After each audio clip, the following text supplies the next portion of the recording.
Hello guys, welcome to our channel. నేను మీ తేజ. ప్రస్తుతం మనతో పాటు సీనియర్ జర్నలిస్ట్ దాము బాలాజీ గారు. నమస్తే సార్. నమస్తే. మంచు ఫ్యామిలీ మొత్తం కూడా ఈ బౌన్సర్లను ఎక్కువగా యూజ్ చేస్తుంది. ప్రెజెంట్ ఆ బౌన్సర్లందరినీ కూడా బ్యాన్ చేసినట్టు చెప్తున్నారు. అలాగే వాళ్ళపైన కేసు కూడా నమోదైంది. ఇప్పుడేంటి వాళ్ళ పరిస్థితి ఏంటి?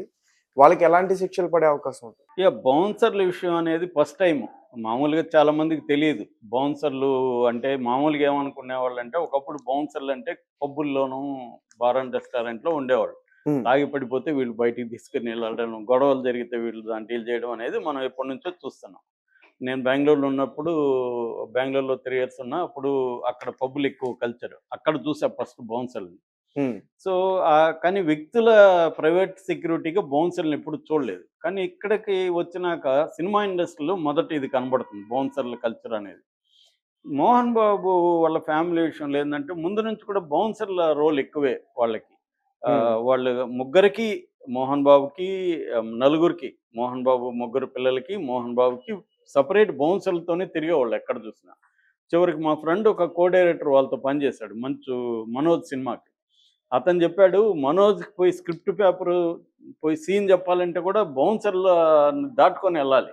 బౌన్సర్‌లు పర్మిషన్ ఇస్తేనే కో డైరెక్టర్ గాని, అసిస్టెంట్ డైరెక్టర్ గాని మనోజ్ దగ్గరికెళ్ళాలి. మనోజ్ అయినా, మళ్ళా విష్ణు అయినా వాళ్ళ దగ్గరికెళ్ళాలంటే ముందు బౌన్సర్‌ల పర్మిషన్ ఉండాలి. హ్మ్. ఈ ప్రాబ్లమ్ ఎక్కువైపోయింది. అసలు వాళ్ళకెందుకు బౌన్సర్‌లు ఆ లొకేషన్‌లో? హ్మ్. ఆహ్, ఎక్కడో సీక్రెట్‌గా మూల జరుగుతుంటది షూటింగు. అక్కడ ఇంతమంది బౌన్సర్‌లు ఏదో పెద్ద హడావిడి సార్ వాళ్ళతో పని చేయాలంటే అన్నట్టుగా చెప్పాడు. సో, ఈ మామూలుగా బౌన్సర్ల కల్చర్ ఏందంటే, మనకేందంటే ప్రైవేట్ సెక్యూరిటీ అనేది కాన్సెప్ట్ ఉంది. ఇండియాలో లీగల్‌గా the private security agencies regulation act 2005 అనేది ఒక చట్టం ఉంది మన ఇండియాలో. హ్మ్. ఆ చట్టం ప్రకారం ఏందంటే, నేనిప్పుడు ఒక ఏజెన్సీని, సెక్యూరిటీ ఏజెన్సీని నడపాలంటే కొన్ని నిబంధనలుంటాయి. ఈ అంటే నాకున్న ఎక్స్‌పీరియన్స్ ఏంటి? నాకున్న వనరులేంటి? ఇవన్నీ సబ్మిట్ చేస్తే ఈ కంపెనీకి దీన్ని నిర్వహించే ఒక వింగ్ ఉంటది గవర్నమెంట్‌లో. అది హోమ్ అఫైర్స్ కింద ఉంటది. ఈ హ్మ్. హోమ్ అఫైర్స్ వాళ్ళకి మనం గాని సబ్మిట్ చేస్తే మనకి లైసెన్స్ ఇస్తారు నడుపుకోమని. లైసెన్స్ ఇచ్చినప్పుడు మనం ఏం చేయాలంటే, ఎటువంటి నేర స్వభావము, కేసులు లేని వాళ్ళనే పెట్టుకోవాలి. ఈ సెక్యూరిటీలో. రేపేదన్నా వాళ్ళ మీద కేసులేమన్నా ఉన్నాయంటే మన లైసెన్స్ రద్దు చేస్తారు. మన మీద కేసు కూడా పెట్టే అవకాశం ఉంది. అట్లా ఇప్పుడేమైందంటే, మామూలుగా అయితే సెక్యూరిటీకి వాళ్ళకి ట్రైనింగ్ ఉంటది. వాళ్ళకి నార్మ్స్ ఉంటాయి, గైడ్‌లైన్స్ ఉంటాయి. మనం అన్ని చోట్ల చూస్తుంటాం హాస్పిటల్లల్లో, వీటిలన్నిటిలో కూడా ప్రైవేట్ సెక్యూరిటీ ఉంటారు. ప్రైవేట్ సెక్యూరిటీ ఏజెన్సీలు సప్లై చేస్తారు హ్మ్. వాళ్ళకి. బ్యాంకుల దగ్గర, హాస్పిటళ్ళల్లో, పెద్ద పెద్ద కంపెనీల దగ్గర సెక్యూరిటీలని మనం చూస్తుంటాం. అట్లాగే ప్రైవేట్ ఇళ్ళల్లో కూడా. కానీ బౌన్సర్లు అనే కాన్సెప్ట్ వేరు. వీళ్ళకి యూనిఫార్మ్ ఉండదు బౌన్సర్లకి.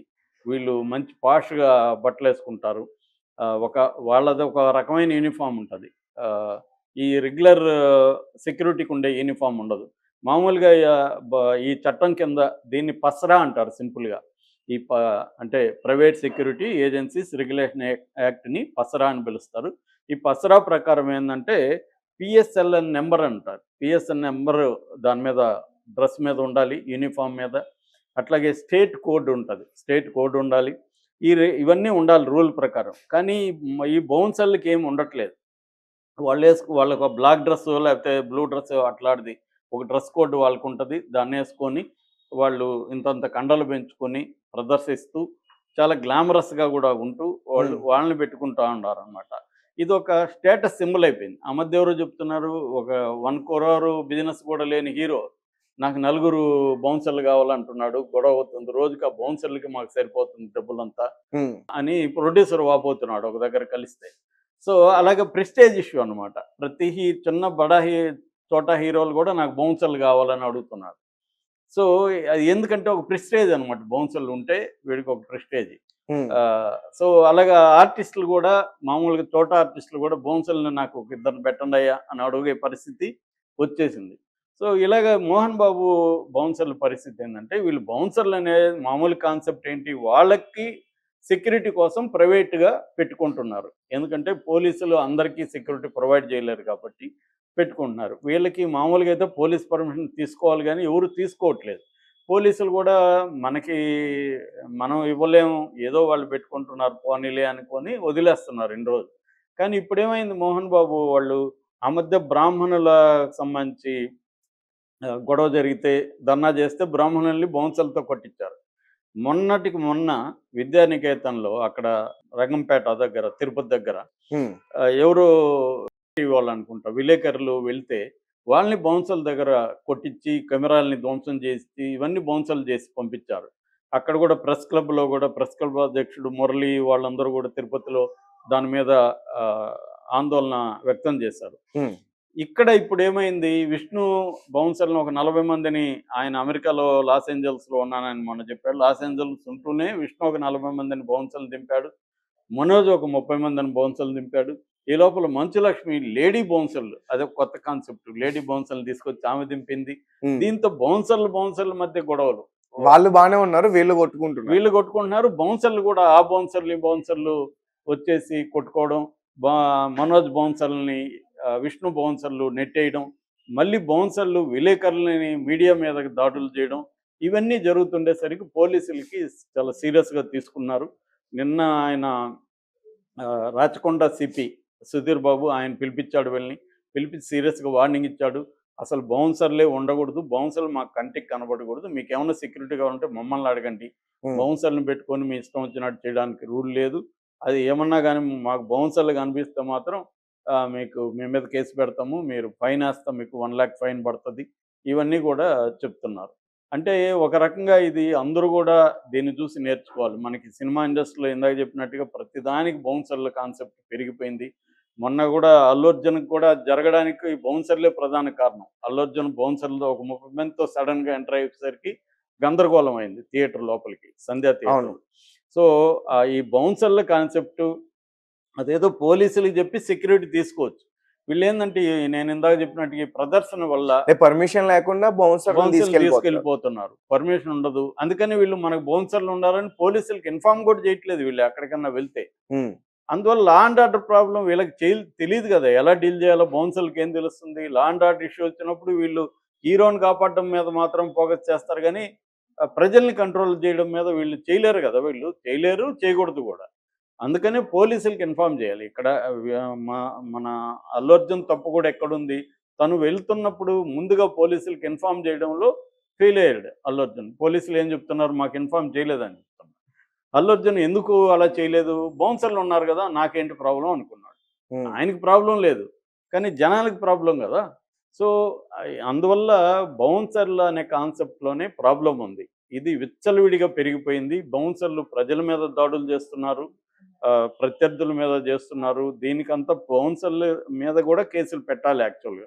అందుకని ఇప్పుడు వీళ్ళు కమిషనర్ సీరియస్‌గా తీసుకొని బౌన్సర్లు అనే కాన్సెప్టే కనబడకూడదు మీ దగ్గర, మీ ఇంటి దగ్గర అనేది చెప్పాడు. ఈవెన్ కోర్ట్ గూడా ప్రైవేట్ సెక్యూరిటీ కాదు, గవర్నమెంటే వాళ్ళకి సెక్యూరిటీ ఇవ్వాలని పోలీసుల్ని ఆదేశించింది హైకోర్టు కూడా. సో, ఇప్పుడు విలేకరులు కూడా కొంతమంది బౌన్సర్ల మీద కేసులు పెడుతున్నట్టుగా మనకు అర్థమవుతుంది. బౌన్సర్లు కూడా ఏందంటే వాళ్ళకి బ్రహ్మాండమైన డబ్బులు వస్తాయి దీంట్లో. వాళ్ళకి పెద్ద పనుండదు. రెండోది దీన్ని ఉపయోగించుకొని వాళ్ళు పంచాయతీలు చేస్తున్నారు బయట. బౌన్సర్లు కూడా ఏందంటే డబ్బులు ఎవరైనా అప్పులు ఎగ్గొడితే వీళ్ళు పోయి అప్పులు ఇప్పించడం, ల్యాండ్ పంచాయతీలు చేయడం. ఎందుకంటే వీడికి పవర్ ఉంటది. నేను హ్మ్. విష్ణు నాకు తెలుసని ఉంటది. సర్కిల్ ఏర్పడతది. దీనివల్ల క్రైమ్ గూడా పెరుగుతుంది బౌన్సర్ల వల్ల. అందువల్ల ఇప్పుడు సీరియస్‌గా బౌన్సర్లు అనే కాన్సెప్ట్‌ని మొత్తం రివ్యూ చేయబోతున్నట్టుగా చెప్తున్నారు తెలంగాణలో. అసలు హైదరాబాద్‌లో బౌన్సర్లు ఎంతమందున్నారు? ప్రతి సెక్యూరిటీ ఏజెన్సీ సప్లై చేస్తున్నారా? లేకపోతే ప్రైవేట్‌గా వీళ్ళే పెట్టుకుంటున్నారా? అట్ట పెట్టుకోవడానికి లేదు. మనకేదో నచ్చినాడని ఒక 10 మందిని పెట్టుకోవడానికి లేదు. ఒక ఏజెన్సీ సప్లై చేయాలి. ఆ ఏజెన్సీకి లైసెన్స్ ఉండాలి. ఇవన్నీ చట్ట ప్రకారం గదా! ఏదన్నా వెళ్ళాలి. సో, ఈ మామూలుగా నడిచినన్ని రోజులు నడుస్తాయి. క్రైమ్ జరిగినప్పుడే ఇవన్నీ స్ట్రిక్ట్‌గా అవుతుంది. ఇప్పుడు మనం కార్‌లో వెళ్తుంటాం. ప్రతిసారి లైసెన్స్ చూడరు. ఎవరు అడగరు. ఎప్పుడు జరుగుతుంది? మనం ఏదన్నా ఒక దేన్నైనా కొట్టో, మనిషిని కొట్టినప్పుడు క్రైమ్ జరిగినప్పుడు పోలీసులొచ్చి నీ లైసెన్స్ ఏది? నీ పేపర్‌లు లేవు అని అన్నప్పుడు చూస్తారు. అలాగా ఇప్పుడు ఈ గొడవల వల్ల ఏమైందంటే బౌన్సర్‌లకు కూడా తలనొప్పిగా మారింది. ఇప్పుడు పోలీసులు బౌన్సర్ అనే కాన్సెప్ట్‌ని మొత్తం రివ్యూ చేస్తున్నారు. ఇది ఒక రకంగా విష్ణు ఫ్యామిలీకి కూడా ఇబ్బందే. ఎందుకంటే వాళ్ళు అలవాటైపోయింటారు. బౌన్సర్ లేకుండా వాళ్ళు ఎళ్ళలేరు. పోలీసులు ఎన్ని రోజులుంటారు? పైగా పోలీసులు సెక్యూరిటీ ఒకరినో ఇద్దరిని ఇస్తారు. వీళ్ళకి ఆ బిల్డప్ ఉండదు గదా! ఒక 30 మందితో పోయే బిల్డప్, ఒక ఇద్దరిని పోలీసులు తీసుకుపోయే బిల్డప్ ఉండదు. అదొకటి వాళ్ళిద్దరు గన్స్ కూడా సీజ్ చేశారని చెప్తున్నారు. అది కూడా ఇబ్బంది. గన్స్ కూడా సీజ్ చేసేసారు. ఎందుకంటే ఇప్పుడు చెప్పలేం, మోహన్ బాబు ఆ కోపంలో గన్ తీసి కాలిస్తే ఇంతకుముందు కూడా ఆయన మీద అభియోగం ఉంది. ఒక ఛానల్‌కి గన్ తీసుకెళ్ళాడని. హ్మ్. అప్పట్లో ఎవరు విష్ణు మ్యారేజ్ సమయంలో విష్ణుకి ఇలా పెళ్లి లవ్‌లో ఉన్నాడనేది ఎవరో ప్రచురిస్తే వాళ్ళ సీఈఓనే బెదిరించడానికి గన్ తీసుకుపోయాడని పుకార్లయితే ఉన్నాయి ఆయన మీద. అంతకుముందు ఆంధ్రభూమి ఆఫీస్‌కెళ్ళాడు చెన్నైలో అనేది ఉంది. హ్మ్. సో, ఇట్లా కోపంతో రేపొద్దున గన్ తీసుకెళ్తే ఏమైతుంది? ఇప్పుడు బాలకృష్ణది అదే గదా! లైసెన్స్ ఉండడం వల్లే గదా ఆయన కాల్చగలిగాడు. ఆయన కాల్చాడో లేదో మనకు తెలీదు గానీ, అభియోగం అయితే వచ్చింది గదా! హ్మ్. సో, ఎవరు కాల్చకపోతే బుల్లెట్లు ఎక్కడి నుంచొచ్చాయి బాడీలకి? ఎవరో ఒకరు కాల్చారు గదా! బాలకృష్ణ కాల్చకపోతే ఇంకొకరు కాల్చారు. అదేమి తేలలేదనుకో. హ్మ్. కానీ జరిగే బుల్లెట్లు ఎక్కడి నుంచొచ్చాయి బాడీలకి? కాబట్టి ఏందంటే, ప్రైవేట్ లైసెన్సులు అనేవి వాళ్ళ సెక్యూరిటీ కోసం ఉండాలి తప్ప, వేరే వాళ్ళ మీద దాడులకి ఆ గన్స్ ఉపయోగించుకోవడం అనేది రాంగ్ అనమాట. ఉపయోగిస్తే గూడా రేపు కోర్ట్‌లో ప్రూవ్ జేయాలి. సెల్ఫ్ డిఫెన్స్ కోసమే నేను వాడాను.